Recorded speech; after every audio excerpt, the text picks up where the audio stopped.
Un voile blême recouvrit la capitale allemande en cette froide nuit du 27 novembre 1958, et pourtant, au sein des rues dépeuplées, régnait une tension palpable.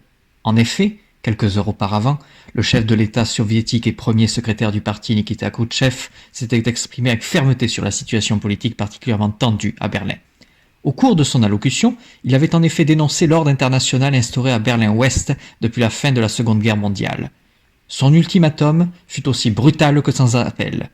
Les secteurs occidentaux devaient laisser place à une ville libre et démilitarisée, faute de quoi une crise sans précédent éclaterait entre les grandes puissances de ce monde. Et c'est dans ce contexte d'extrême tension qu'un enquêteur répondant au nom de Rainer fut envoyé à Berlin, afin de faire la lumière sur cette affaire et de démêler les rouages des différentes tractations politiques au sein de la capitale.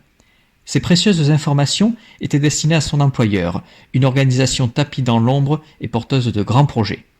Le fringant inspecteur, de carrure mince, arborait une cicatrice verticale sur la joue droite, des yeux bleu-gris ainsi que des cheveux noirs et courts dont une mèche rebelle cascadait sur son front ridé. Il émanait aussi de son visage une rectitude morale à toute épreuve. Fermement emmitouflé sous son manteau noir, il déambula dans les longs couloirs du centre des archives de la ville sans être inquiété. Cette tranquillité était due à ses faux documents d'identité qui lui permirent de passer les portes sans être ennuyé. À la vision d'un long couloir paraissant s'étendre à l'infini, le doute s'imprégna en lui.